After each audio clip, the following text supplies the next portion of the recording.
Visualizing our data is a great way to spot outliers and obvious errors in our data. Data visualization is more than just looking at patterns and reporting data. They can also be an effective way to spot outliers and plan your data cleaning pipeline. Here's the tabular form of summary statistics for a Clean European Environment Agency dataset. You can imagine how overwhelming the results can be on a dataset with many more columns. This is why it's important to visualize our data, because abnormal data points, such as the max population, would immediately stand out. We use bar plots to count discrete data and histograms to count continuous data. These plots will give us the ability to look at frequencies of our data, which can be used to look for potential errors. Here's an example of a histogram. We take the data frame and column of interest and call the plot method.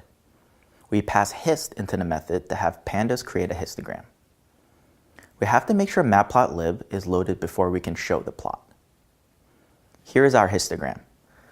The x-axis shows the range of values that are counted, and the y-axis is how many observations in our data are in a particular range of values. Our histogram shows 2 observations between 1 and 1.5 billion, and 1 observation above 2 billion. This dataset comes from 2012. At the time, it was impossible for a country to have over 2 billion people. We can slice our data to look for all data points where the population is greater than 1 billion people. We use bracket notation to slice our data, and inside, we specify the condition we are interested in: countries with populations greater than 1 billion people. Our dataset reports Australia having 2.3 billion people. This is a data error. China and India are also outliers in our data, but those values are correct. These countries are actual outliers. Not all outliers are bad data points. Some can be an error, but others are valid values. Let's see what this data set looks like in other visualizations. Box plots are a good way to visualize all the basic summary statistics into a single figure that we can use to quickly compare across multiple categories. You can see the DataCamp statistics courses for more information. We can spot outliers, the min-max of our data, the 25th, 50th, and 75th percentiles of our data. We create box plots by calling the boxplot method on the data frame.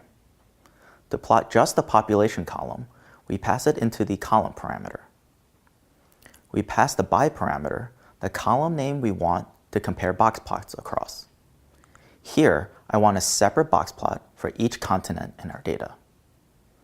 Remember to show the plot. Here's the box plot of our population column. Most of our data is represented by the box.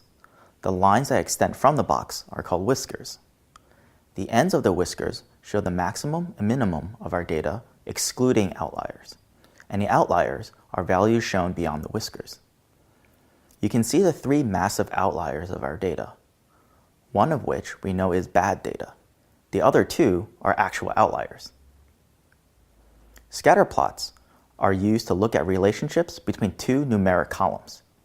In the exercises, you will use such methods to flag potentially bad data.